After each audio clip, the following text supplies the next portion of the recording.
de que no existe ninguna forma de hacerlo. Enterrada aparece aquella sentencia del primer ministro hasta ahora,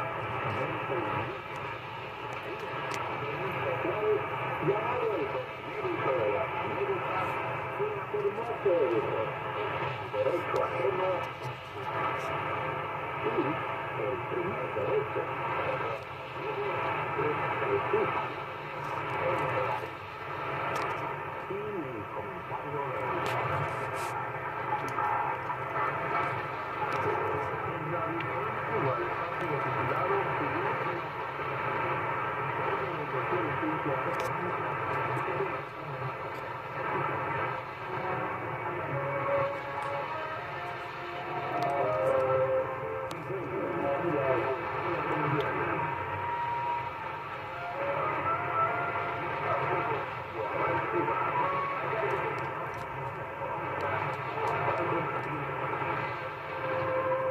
de un saludo afectuoso oyentes del programa Fidel y la economía mundial que llega a ser por la senda de la Levantina.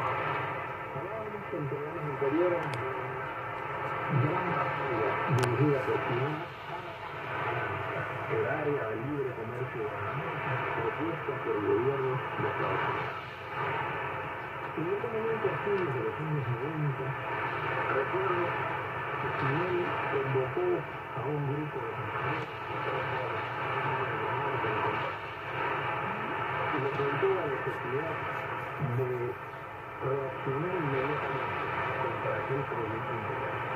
El peligro era el se trataba de unir una disciplina neoliberal y un conjunto de principios que tendremos a partir de hoy en programas pasados. No solo la hegemonía convertir en una obligación jurídica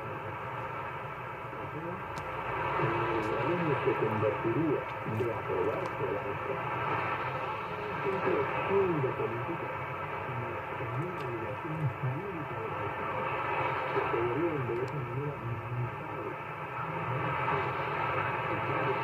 política con un internacional gubernamental.